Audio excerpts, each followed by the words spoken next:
हाम्रो जीवनमा शत्रु खोज्नको लागि कतै बाहिर जानु पर्दैन। हाम्रै भित्र हाम्रो शत्रु छ मनको रूपमा। यो मनले नै हामीलाई शान्त बनाउँछ, यो मनले नै हामीलाई अशान्त बनाउँछ। त्यसैले मनलाई बुझ्नु एकदमै जरुरी छ। र हामीले हाम्रो जीवनमा शान्ति ल्याउने हो भने कुनै कुनै व्यवहारहरूलाई पनि हामीले सुधार गर्दै लानुपर्छ। कुनै कुनै कुराहरू हामीले यदि हरेक दिन गर्यौं भने पक्कै पनि हाम्रो जीवनमा एउटा शान्त हामी अनुभव गर्न सक्छौं, मानसिक शान्त आउन सक्छ। पहिलो व्यवहार भनेको नि नियन्त्रण गर्न छोडिदिने।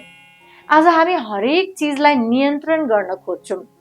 हाम्रो छोराछोरीलाई पनि हामी नियन्त्रण गर्न खोज्छौं, हामी आफ्नो पार्टनरलाई पनि नियन्त्रण गर्न खोज्छौं।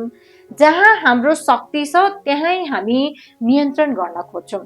तर यो नियन्त्रणले के हुन्छ भन्दाखेरि नि प्रकृतिको एउटा नियम छ क्या, जुन चिजलाई हामी समात्न खोज्छौं त्यो चिज झन् टाढा टाढा जान्छ। जति हामी आफ्नो परिवारलाई नियन्त्रण गर्न खोज्छौं नि त्यति उनीहरूले स्वतन्त्रता खोज्छ र हामीबाट टाढा जान्छ। त्यसैले आज हाम्रो नियन्त्रणमा के छ? हाम्रो स्वास्थ्यलाई राम्रो बनाउने हाम्रो नियन्त्रणमा छ। त्यसमा काम गरौँ। रोग कुन आउँछ कुन आउँदैन, कुन रोगले हामीलाई सताउँछ यो हाम्रो हातमा छैन। तर हाम्रो नियन्त्रणमा के छ? हाम्रो स्वस्थ शरीर बनाउने हाम्रो हातमा छ। सो एक्सरसाइज गरौँ, खाना खाऊँ। हाम्रो पार्टनरको व्यवहार हाम्रो हातमा छैन, हाम्रो पार्टनरको सोच हाम्रो हातमा छैन। तर हाम्रो हातमा के छ? हाम्रो आफ्नो व्यवहार, हाम्रो आफ्नो सोच। त्यसैले यदि गलत पार्टनर नै छ भने पनि हामी आफूमा काम गरेको छौं, हाम्रो आफ्नो सोचलाई राम्रो बनाएको छौं, हाम्रो आफ्नो व्यवहारलाई राम्रो बनाएको छौं भने बिस्तारै के हुन्छ भन्दाखेरि पानीमा जब तेल हालिन्छ नि के हुन्छ? तेल र पानी छुटिन्छ। हो त्यस्तै पार्टनरसँगको सम्बन्ध पनि बिस्तारै बिस्तारै अलग्गै रूप दिँदै जान्छ। हामीमा आफूमा काम गर्यौं भने काहीँ न काहीँ पार्टनरलाई पनि रियलाइज हुन्छ र ऊ सुध्रिन सक्छ, ऊ राम्रो बन्न सक्छ। तर जतिखेर पनि पार्टनरलाई नियन्त्रण गर्न खोज्छौं भने एक दिन त्यो अर्को व्यक्तिलाई त्यो नियन्त्रण मन पर्दैन र स्वतन्त्रता खोज्नको लागि हामीबाट टाढा जान्छ र हामीलाई मानसिक अशान्ति हुन्छ। त्यसैले नियन्त्रण गर्न नखोजौं। दोस्रो कुरा हामीले के बुझ्नु पर्छ भन्दाखेरि नि हामी आफ्नो मूल्याङ्कन गर्छौं कि गर्दैनौं, हामी आफ्नो कामको मूल्याङ्कन गर्छौं कि गर्दैनौं। यदि मेरो परिवारसँग आज झगडा भयो, झगडा सिद्धियो, हामी एक अर्कामा भनाभन भयो। अब एकछिन पछि एकान्तमा बसेर हामीले मूल्याङ्कन गर्ने काम गर्छौं कि गर्दैनौं, यो प्र्याक्टिस गर्छौं कि गर्दैनौं, कि त्यतिकै हामी झगडा भयो, भनाभन भयो, अब यतिकै हामी गइरहेको छौं। यदि हामीले झगडा पछि आफूलाई मूल्याङ्कन गर्न सकेको छैनौं भने मानसिक अशान्ति हुन्छ। किनकि अब हामी त्यो अर्को व्यक्तिलाई नै दोष दिइरहेको हुन्छौं। अब झगडा भयो उसको कारण, उसले यस्तो गर्यो, किनकि हामीले आफूलाई मूल्याङ्कन गरेको छैनौं नि त। तर अलिकति हामी शान्त भएर हामी एकान्तमा बसेर चाहिँ त्यो झगडामा किन यस्तो परिणाम आयो, मैले त्यो झगडामा के चिज गरेको भए चाहिँ राम्रो परिणाम आउन सक्थ्यो, मैले त्यहाँ के गल्ती गरेँ, मैले आफ्नो स्वरलाई धेरै सारो पो बनाए कि धेरै लाउड पो भए कि चिच्याएर पो बोले कि यो सबै हामी आफ्नो मूल्याङ्कन हो क्या। अनि त्यसपछि बिस्तारै मूल्याङ्कन गर्दै जान्छौं, हामी आफूलाई हेर्दै जान्छौं, त्यतिखेर कस्तो परिस्थितिमा हामीले कस्तो व्यवहार गर्यौं अनि हामीलाई रियलाइज हुन्छ कि मैले त्यो व्यवहार गर्न नहुने थियो, मैले त्यतिखेर चिच्याएर बोल्न नहुने थियो। किनभने अर्को मान्छेले पनि त मेरो चिच्याएको स्वरहरू सुन्यो भने उसलाई पनि त मन पर्दैन। त्यसैले यो मूल्याङ्कन गर्दाखेरि काहीँ न काहीँ हामी आफ्नो कमी कमजोरीहरूलाई हेर्ने मौका हुन्छ क्या। हामी आफ्नो कमी कमजोरी पत्ता लगाउँछौं र यसको फाइदा भनेको नेक्स्ट टाइम हामी त्यो गल्ती गर्दैनौं। नेक्स्ट टाइम झगडा पर्यो भने पनि हामीलाई रियलाइज भइसकेको छ कि अघिल्लो झगडामा म चिच्याएको थिएँ भने यो पालि म चिच्याउँदिन। यसरी त हो नि हामीले सिक्दै जाने। त्यसैले आफ्नो व्यवहारको मूल्याङ्कन गरौँ हरेक दिन। एउटा समय त्यही भएर प्रकृतिमा बस्ने, एकान्तमा बस्ने, एक्लै बस्ने, आफ्नो विचारहरूलाई हेर्ने भन्नुको कारणै त्यही हो। हरेक मनुष्यले आफूसँगै समय बिताएको छैन भने उसलाई कसरी थाहा हुन्छ कि मेरो व्यवहार यस्तो छ, मेरो सोच यस्तो छ, कसरी थाहा हुन्छ? अनि मानसिक अशान्त त आइहाल्छ नि। त्यसैले आफ्नो कर्मको पनि मूल्याङ्कन कि आज मैले कस्तो काम गरेँ। मैले हरेक भिडियोमा जब म एडिटिङ गर्छु अनि त्यतिखेर मलाई रियलाइज हुन्छ कि यस्तो ठाउँमा यसरी बोलेको भए हुन्थ्यो, यो ठाउँमा यो गरेको भए हुन्थ्यो हैन। हो, हरेक भिडियोमा म आफूलाई मूल्याङ्कन गर्दै जान्छु, हरेक भिडियोमा म सिकिरहेको हुन्छु। त्यसैले हाम्रो जीवनमा यदि यो एउटा व्यवहार पनि ल्यायौँ भने हामी आफ्नो पर्सनल रिलेसनसिप पनि राम्रो बनाउँछौँ, हाम्रो आफ्नो सम्बन्ध पनि राम्रो बनाउँछौँ। आफैसँगको सम्बन्ध राम्रो हुन्छ जब हामी आफ्नो नकारात्मक व्यवहारहरू आफै देख्छौँ। त्यसैले हैन, कर्ममा पनि राम्रो हुन्छ, हामी दिनदिनै प्रोग्रेस गरिरहेको हुन्छौँ, हाम्रो आफ्नो कर्मलाई सच्याइरहेको हुन्छौँ।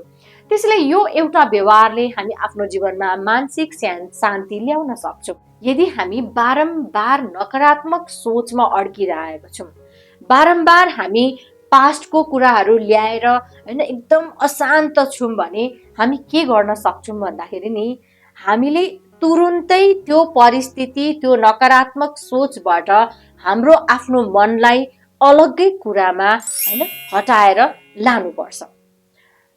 आज हामीलाई कुनै कुरा सम्झेर गिल्टी फिल भइरहेको छ, दोषी फिल भइरहेको छ, रुन मन लागिरहेछ, बारम्बार त्यो नकारात्मक सोचहरू आइरहेको छ भने हामीले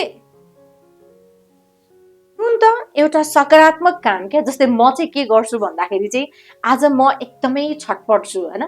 हामीले जतिसुकै हामी आफूमा काम गरौँ नि, तर यो कहिले एकदम मोटिभेट हुने, कहिले डिमोटिभेट हुने, कहिले हामीलाई एकदम नराम्रो अनुभव हुने, कहिले राम्रो अनुभव हुने, यो हरेक व्यक्तिमा हुन्छ। तर के हुन्छ भन्दाखेरि जसले आफूमा काम गर्नु भएको छ उहाँहरूको जीवनमा थोरै समयको लागि हुन्छ, तर जसले आफूमा काम गर्नु भएको हुँदैन उहाँहरूको जीवनमा लामो समयसम्मको लागि हुन्छ र त्यो स्थितिबाट निस्किन उहाँहरूलाई गाह्रो हुन्छ। तर यसको मतलब यो होइन कि मलाई मेरो जीवनमा हैन नकारात्मक सोचले पछ्याउँदैन भन्ने होइन। म मेरो यस्तो स्थितिमा मानसिक अशान्त भएको स्थितिमा के गर्छु भन्दाखेरि चाहिँ म त्यो दिन हैन मेरो हबी के छ भन्दाखेरि चाहिँ नयाँ नयाँ खानेकुराहरू पकाउने, सिक्ने। त्यसैले म केक बनाउन सिकिरहेको हुन्छु, म पिज्जा बनाउन सिकिरहेको हुन्छु, ताकि म हैन त्यो खाना पनि बनाम र मेरो छोरीहरू दङ्ग पनि परुन्। त्यसैले यदि मलाई मानसिक अशान्ति भइरहेको छ कुनै दिन भने म मजाले कुकिङमा हैन इन्जोय गरिरहेको हुन्छु अनि मेरो त्यो मानसिक अशान्ति शान्तिमा परिणत हुन्छ। म गार्डनिङ गरिरहेको हुन्छु, बगैँचाको काम गरिरहेको हुन्छु, म नर्सरी जान्छु, फुलहरू ल्याउँछु अनि त्यसपछि गमलामा राख्छु। मेरो त्यो अशान्त जुन थियो नि सिचुएसन, परिस्थिति शान्तिमा परिणत भइसकेको हुन्छ।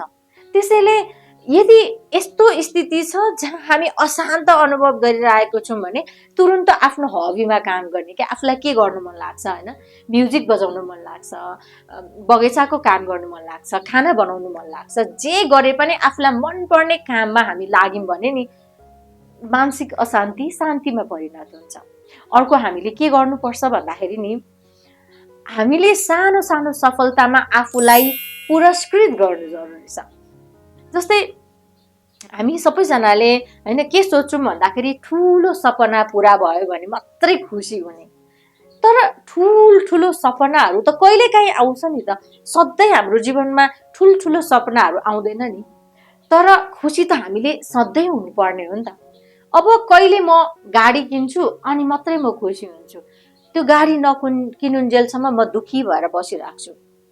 अब म खुसी भए त मेरो जीवनमा अशान्ति नै भयो नि त। कहिले गाडी किन्ने, कहिले खुसी हुने। तर हामीले हरेक दिन म चाहिँ हैन सानो काम मैले पूरा गरेको छु भने पनि म आफूलाई पुरस्कृत गर्छु। जस्तै एउटा नर्सरीबाट एउटा फ्लावर ल्याएर मैले गमलामा राखेर हैन त्यो फुललाई रोपे भने पनि ओहो मैले ठुलो काम गरेँ, म खुसी भएँ के, मैले आफूलाई पुरस्कृत गर्ने। एक्सर्साइज गर्न गएको छ र 1 घण्टा एक्सर्साइज गरेको छ भने हैन आफूलाई एकदम ठुलो अचिभ गरेको जस्तै खुसी हुने र आफूलाई पुरस्कृत गर्ने। एउटा राम्रो हैन ड्रिंक्स खाएर पुरस्कृत गर्ने, हैन नरिवलको पानी हुन सक्छ, हैन आफूले आफूलाई चाहिँ एउटा राम्रो फिल गराउने के हो, त्यो हामीले हरेक दिन गर्नुपर्छ। न कि यो होइन कि हैन कुनै एकदम ग्रान्ड चीज भयो भने मात्रै म आफूलाई खुसी बनाउँछु भन्ने होइन। सानो सफलतामा पुरस्कृत गरौँ अनि त्यसपछि हामी सधैँ खुसी हुन्छौँ। अर्को भनेको नि हाम्रो दृष्टिकोण परिवर्तन गर्नु एकदमै जरुरी छ।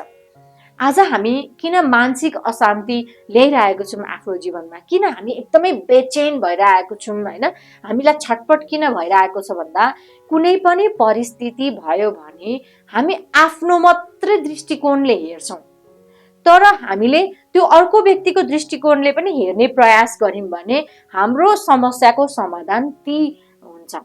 जस्तै हाम्रो छोराछोरीसँग हाम्रो वाद विवाद भयो, तर यदि मैले मेरै मात्रै दृष्टिकोण उनीहरूलाई भनेको भने गरेँ र उनीहरूको दृष्टिकोण मैले बुझिनँ भने फेरि हाम्रो वाद विवादको अन्त्य हुँदैन, हाम्रो सम्बन्ध पनि टाढा हुन्छ। तर मैले यसो सोचेँ कि यो सानो 17-18 वर्षको केटाकेटीहरूको के बुद्धि हुन्छ, यिनीहरूले त यसरी नै हेरिरहेको छ नि हैन।